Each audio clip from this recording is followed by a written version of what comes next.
Hi అండి. నేను మీ రాఘవరావుని. ఒరేయ్ పేరు నాని, 'హరిహర వీరమల్లు' నువ్వు చెప్తే ఫ్లాప్ అయిపోతావు. నువ్వంటే ఫ్లాప్ అయిపోతుందా? మీ జగన్మోహన్ ఇలా కూసాడు. వై నాట్ 75, 175 అన్నాడు. ఏమయ్యాడు? నువ్వు, రోజా చాలామంది కూసారు పవన్ కళ్యాణ్‌ని గెలిచి చూడమని. ఆ! ముద్రగడ పద్మనాభం ఒకలేంటి వంగాగే మీ జంబలకడి శ్యామల చాలామంది కూసారు గెలిచి చూడమని పిఠాపురంలో. మీరు ఇంటికి ఒక కిలో బంగారం కూడా ఇచ్చారు. ఆ సంగతులు మాకన్నీ తెలుసు. ఎన్ని చేసినా ఆయన గెలుపును ఆపలేరు. ఆయన మీరేమి చేయలేరని కిందటి సంవత్సరమే రుజువైపోయింది. ఇప్పుడొచ్చి నువ్వు ఫ్లాప్ సినిమాకి ఎందుకు హడావిడి చేస్తున్నావు అంటున్నావు. అది ఫ్లాప్ అయ్యేట్టు నిర్ణయించేది నువ్వు కాదురా. నీకెట్లా 11 సీట్లు ఇచ్చారో ప్రజలు, ఆ ప్రజలు నిర్ణయిస్తారు వాట్ ఈజ్ వాట్ అనేది.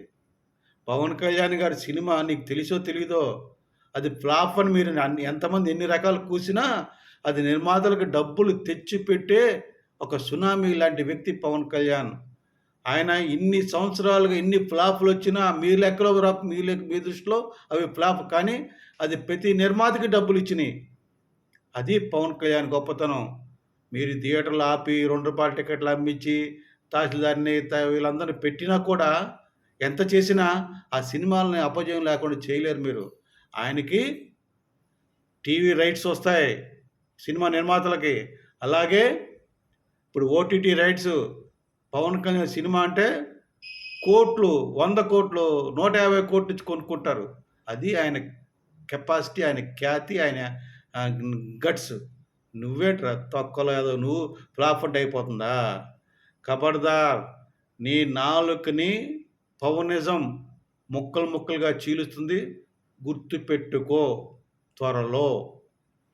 ఉప ముఖ్యమంత్రి పేషి పంపిన నోటు పూర్తిగా చదవకుండానే జగన్ పెంపుడు కుక్కలాగా మాట్లాడి ప్రజల యొక్క చీత్కారాన్ని పొందుతున్న దరిద్రమైన మాజీ మంత్రి నువ్వు ఒక్కడవే ఎదవా. నువ్వు ఒక్కడవే. ఇప్పుడు పవన్ కళ్యాణ్ గారు వాళ్ళ సినీ కార్మికులతో పాటు సినిమా ఓనర్స్ కూడా న్యాయం చేయాలని చూస్తున్నాడు. లీజు ద్వారా లబ్ధి పొందుతున్న 45 వ్యక్తులు కాదు, ప్రతి సినిమా ఓనర్కి లబ్ధి చేకూరాలి. సినిమా టికెట్ కొనుక్కున్న టికెట్ కోసం ఆ యొక్క సినిమా చూసే ప్రతి వ్యక్తికి కూడా సినిమా థియేటర్లో సౌకర్యాలు ఉన్నాయో లేవో చూడాలి. అక్కడ థియేటర్లో అమ్ముతున్న తినుబండారాలు రేట్ ఎట్లా ఉన్నాయి, తినుబండారాలు అవి నాసిరకంగా ఉన్నాయా, మంచిగా ఉన్నాయా, వాటి టెస్ట్ చేయాలి. మంచినీటి సౌకర్యం ఉందో లేదో చూడాలి. ఇవన్నీ మీరు చూడలేదు. మీరు కేవలం పవన్ కళ్యాణ్ సినిమాని ₹2, ₹5, ₹10, ₹20 అమ్మాలనే చూశారు. కానీ ప్రజలకు సినిమా తక్కువ రేటుకి సినిమా చూపిస్తున్నామని తెగ ఈహే నవ్వుకున్నారు నువ్వు మీ జగన్ రెడ్డి. కానీ ప్రజలు అదే సినిమా టికెట్ ₹2 కొనుక్కున్న, ₹5 అక్కడ థియేటర్లోకి వెళ్తే, యూనియన్స్కి వెళ్తే కంపు కొడుతుంది. ఏదైనా తిందాం వెళ్తే పాచిపోతున్నాయి. మంచినీళ్ళు తాగుదాం, మంచినీళ్ళు లేవు. అటువంటి నీచ పద్ధతులు ఉన్న మిమ్మల్ని అటువంటి ఏం పట్టించుకోకుండా కేవలం పవన్ కళ్యాణ్ సినిమా తక్కువ డబ్బులకే అమ్మాలి అంతే. పవన్ కళ్యాణ్ సినిమా ఒక్కటే ప్రజలకి చూస్తారు, మిగతా సినిమాలు అక్కల ప్రజలకి. పవన్ కళ్యాణ్ సినిమా ఒక్కటే చూడకూడదు. అది నీ యొక్క దౌర్భాగ్యం. తరువాత